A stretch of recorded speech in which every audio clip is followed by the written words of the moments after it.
Affaire Rachid Mbarki, une campagne anti-marocaine motivée par des milieux hostiles en France?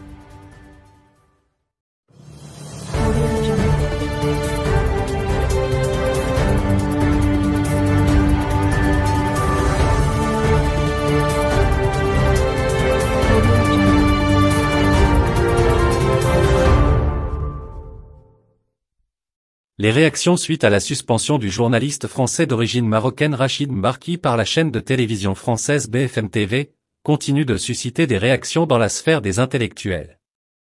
L'affaire ne manque pas de provoquer de l'indignation à cause de plusieurs marqueurs de lobbying anti-marocain. Le journaliste d'origine marocaine a été suspendu d'antenne depuis janvier après que la chaîne a reçu des informations sur le journaliste. Les parties qui ont envoyé le signalement et qui ont visé spécifiquement le journaliste n'ont pas été révélées. Une enquête interne a été ouverte il y a 2 semaines suite à des informations reçues concernant un journaliste de notre chaîne, a déclaré Hervé Beroud, directeur général délégué d'Altis Media qui détient la chaîne d'information.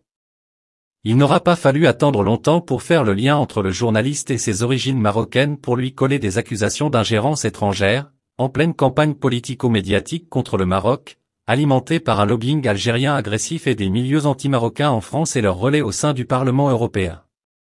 Des sources internes au sein de la chaîne BFM TV ont affirmé explicitement au journal français Libération que la raison de la mise à l'écart du journaliste et de l'ouverture d'une enquête interne est un reportage sur le forum économique entre le Maroc et l'Espagne à Dakhla. Dans son commentaire, le journaliste a parlé de Sahara marocain et de la reconnaissance de l'Espagne de la souveraineté du Maroc sur le Sahara. Une enquête sur toutes les informations et contenus sur le Maroc sont analysés depuis plus de 2 semaines sur suspicion d'ingérence étrangère, dont la chaîne serait victime, selon les propos d'Hervé Beroud. Pour de nombreux intellectuels et internautes, un lien évident existe entre l'affaire du journaliste qui travaille à BFM TV depuis sa création soit depuis au moins 18 ans, et la temporalité des événements incriminant le Maroc dans certaines sphères médiatiques et politiques en France et par relais, dans le Parlement européen, affaire Pegasus, Maroc-Gate, résolution sur les journalistes. Des hypothèses suggèrent que l'Algérie serait derrière l'affaire du journaliste Mbarki puisque lorsqu'il s'agit du Sahara, c'est le seul pays entièrement mobilisé pour attaquer la marocanité du territoire. L'Algérie n'est pas novice en matière d'ingérence étrangère, c'est même sa spécialité, et la France est l'un de ses terrains de jeu favoris. L'affaire Mbarki a été retentissante et mobilise la presse française, mais étrangement un silence a été observé autour de l'ingérence de l'Algérie dans le programme en direct de la chaîne CNews, en déprogrammant à la dernière seconde l'intervention du chef du mouvement indépendantiste kabyle, Ferhat Meni, pourtant avec vidéo et son à l'appui. L'écrivain espagnol Pedro Altamirano a fait un commentaire ironique de la situation sur Twitter. Si le journaliste a été suspendu pour avoir parlé du Sahara marocain, quand je vais à Paris pour présenter mon livre Sahara marocain, il me coupe la tête en place de la Concorde, a-t-il écrit.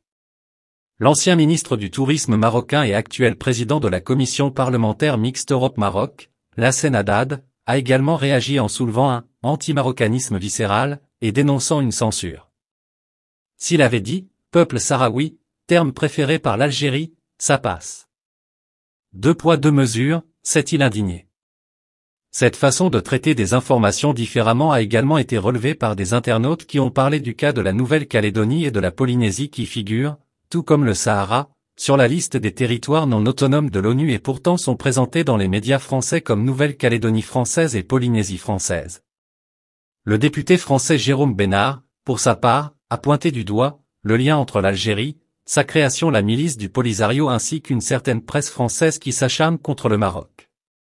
Comme d'habitude, la haine crasse de la presse communiste française s'acharne contre le Maroc. Normal pour un titre dévoué à répercuter depuis des décennies la désinformation du Polisario et du FLN, l'armée de libération algérienne.